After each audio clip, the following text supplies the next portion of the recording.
What is up, YouTube? And welcome back to Yu-Gi-Oh! House.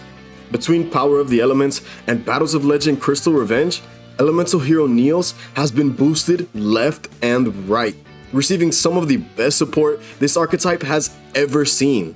Without further ado, let me showcase to you how Cosmo Neos has become the most powerful hero ever, and how scary skipping your opponent's turn can actually be. As always, make sure to like and subscribe. Let's go! Starting off the deck, a single copy of Elemental Hero Neos is all that's necessary for this strategy. Cards like Spirit of Neos and Engage Neospace can special summon Neos from the deck, and cards like EN Shuffle and Favorite Contact can shuffle him back into the deck. Released in Power of the Elements, Elemental Hero Spirit of Neos searches for a poly or any spell or trap that specifically mentions an Elemental Hero monster's name if it's special summoned, and can tag itself out for the OG Neos. And on a less relevant note, Spirit of Neos is also a battle phase hand trap, keeping your opponent from pushing for game. I genuinely had no idea there was such strong discourse on whether you should be playing 2 or 3 Stratos. Now, this is my opinion, but I do think you should only be playing 2 copies because you don't want to clog your hand with too many normal summons. Besides, you'll always have access to Stratos through cards like A Hero Lives, EN Shuffle, and even Rhoda. Next, 2 copies of Elemental Hero Shadow Mist. This card searches for mass change if it's special summoned, getting you access to boss monsters like Dark Law. And Shadow Mist shares an effect with Stratos to search for a hero if it's sent to graveyard, adding some explosive power to cards like Engage Neospace. I'm running just a single copy of Elemental Hero Liquid Soldier. If it's used as fusion material, it draws you 2 cards and fills your graveyard with a discard, making Liquid Soldier an in-archetype graceful charity. It also helps set up Dark Law if you hold off on using Shadow Mist effect to search. The Neospacians are necessary if you want to skip your opponent's turn with Cosmo Neos, and taking advantage of the more relevant effects of these monsters is key. Aqua Dolphin can snipe monsters out of your opponent's hand, all while fueling your graveyard. It's also a water monster, so it helps to make fusion monsters like Absolute Zero. Dark Panther makes for some really big brain plays because it can copy the effects of a monster your opponent controls as long as you can target it. And rounding off the Neospacians, Grand Mole is definitely the more situational of the 3, but do not underestimate this card. It does get rid of a lot of problematic monsters since its bounce effect doesn't target. I'm maxing out on Crosskeeper because of its ability to special summon cards like Spirit of Neos from your hand. And its draw effect is a very valuable asset to this FTK strategy. Neos Fusion can also proc the effect to draw when you're sending this card to make Brave Neos, which is a solid interaction to keep in mind.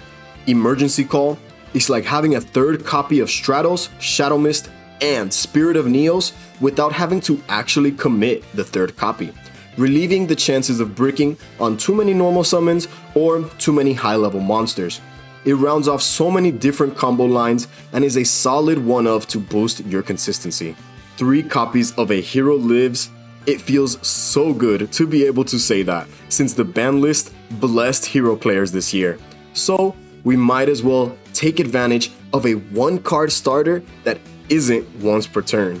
Now, getting into our searchable hero and Neo spells, we max out on 3 copies of Neos Fusion to assure we get to see all of our Neospacians to set up the turn skip with Cosmo Neos. EN Engage Neospace follows a similar philosophy, helping you see all of your Neospacians while also generating board presence. Not to mention, special summoning cards like Spirit of Neos and searching for poly makes for some really explosive advantage. Unfortunately, you will have to decide whether you'll use this combo line or the Infernal Divisor line, since Engage Neospace can't be activated if you start to link climb. The brand new support which dropped in Crystal's Revenge, 2 copies of EN Shuffle. This card has made the Cosmo Neos lock way more consistent and can even help you set up Dark Law if you're facing graveyard reliant decks. And Its draw effect is actually usable in this strategy since we run the vanilla Neos and Neospatians, without having to really worry about hand traps like Imperm and Veiler. Maxing out on mass change didn't feel as necessary as the other combo pieces which allowed you to get into your Neospatians.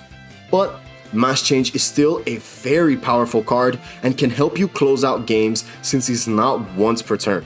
Instant contact can really be exploited in this strategy since the monster you special summon can be granted its effect and its use in battle, since the vanilla Neos can be accessed in so many ways in this strategy. Polymerization is the only card I'm still unsure about when it comes to its ratio, since opening it without having a way to get it to grave can lock you out of being able to use Engage Neospace. But besides that niche interaction, the deck always has access to this card and can even recur it through multiple combo lines. Miracle Fusion helps close out games and can be grabbed off of Sunrise, which can be cheated out of the extra deck with instant contact. Rounding off our searchable support, we have the God card itself, Favorite Contact. Making its debut in the Power of Elements, Favorite Contact allows you to fusion summon on your opponent's turn, summoning cards like Cosmo Neos to skip their turn, or even Nebula Neos, giving heroes access to even more draw power and a negate. And if you use the vanilla Neos, neither player can return that monster to the extra deck, getting rid of the drawbacks on a lot of the older Neos fusions. Reinforcement of the army allows you to search for cards like Crosskeeper and Aqua Dolphin, and it goes without saying that it gives you access to your level 4 heroes as well. Foolish Burial is also a very versatile one-of in this strategy, rounding off your Neospatians for the Cosmo lock, or acting as another hero searcher by dumping Shadow Mist. Ghost Bell and Haunted Mansion is a meta call, and can be used defensively to protect yourself from the Shizu shufflebacks, or offensively on the effects of the tier limit monsters in grave, even stunting the boss monsters when they attempt to float.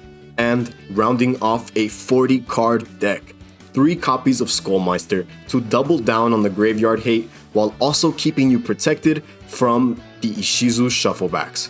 Getting into the extra deck.